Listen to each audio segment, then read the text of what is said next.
Bernard Rona, bonjour.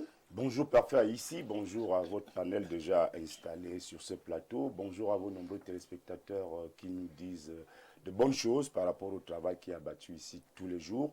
Bonjour également à ceux qui nous suivent à l'étranger parce qu'ils sont aussi de plus en plus nombreux. Merci pour cette autre invitation. Avec votre permission, je voulais dire un bonjour tout particulier à un membre du gouvernement. Il s'appelle Dr Henri Eyeba ici. Ouais. Ce que je vais vous dire là, les salutations sont spéciales ce matin parce qu'en réalité, c'est en 2021 qu'il a eu la géniale idée dans son Mona télé natal de lancer la candidature du président Paul Biya pour l'élection de 2025. C'est-à-dire qu'il y a 4 ans. À 4 ans, avant la fin de la mandature. Oui, il y a 4 ans, en 2021, au sorti des renouvellements des organes de base du RDPC, le patron politique de la Lekié, le docteur Henri Eyeba ici, a donc réuni tous les nouveaux élus du RDPC des différentes sections de cette circonscription administrative et il leur a donné un message, il leur a passé un message, c'est celui de s'investir afin que le président Biya soit leur candidat pour l'élection de 2025. Et donc, dès que le président s'est prononcé hier comme étant candidat du RDPC pour cette élection du 12 octobre 2025, je me suis rappelé que M. Eyeba ici est parmi ces gens-là qui sont tout à fait à côté du président de la République depuis, et donc j'ai essayé de vérifier. Je me suis rendu compte qu'il a été collaborateur du président Biya lorsque le président Biya était Premier ministre au Cameroun.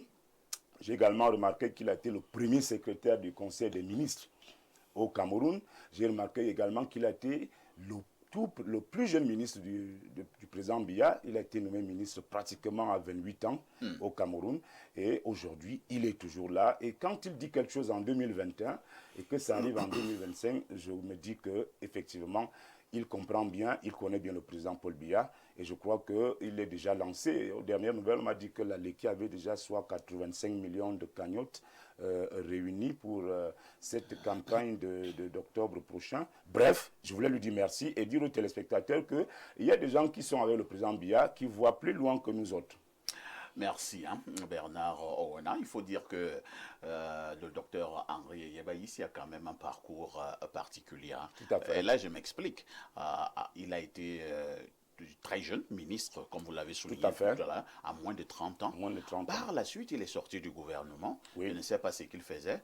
Un beau matin, on l'a ramené, entre guillemets, aux affaires, mais non pas comme ministre, mais comme, je pense, si je ne me trompe pas, inspecteur général. Au ministère de l'enseignement supérieur. Tout à fait.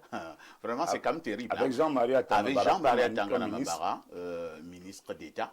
Alors, quelqu'un qui a été ministre plein, après il passe une saison sèche, quand on le ramène entre guillemets aux affaires, c'est pour nommer inspecteur général dans un département ministériel. Il a été également inspecteur général au MINAT, inspecteur général chargé des élections. Et il a pris cela tête haute, sans se plaindre. Par la suite, il a donc été nommé ministre des Relations extérieures. Par la suite, il a été nommé ministre de l'Agriculture et du Développement rural.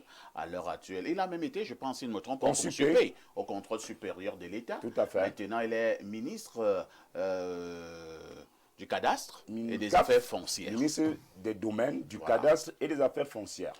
Depuis le 4 janvier 2019. Certaines personnes sont venues à ma rencontre, je vais le dire. Tout à fait. Pour qu'on puisse saboter le ministre Eyeba ici. Je le dis vraiment. Ils sont venus me voir. Ils m'ont même proposé des choses. Ouais, il fallait me dire. J'allais arranger ça autrement. Bernard, je te le dis.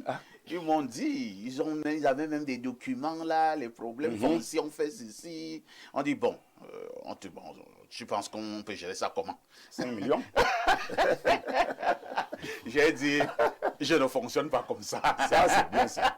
Ah ben si vous le dites, c'est que vous êtes un journaliste sérieux parce que je sais... Je le dis à l'antenne, non? Je sais combien de personnes vous approchent au quotidien pour des choses assez compliquées. Mais vous résistez. Bon, moi, si j'étais à votre place, moi, je n'allais pas faire la même chose. Ah bon? Oui. Je préfère te retirer la parole et accueillir notre invité permanent, Alain Douc.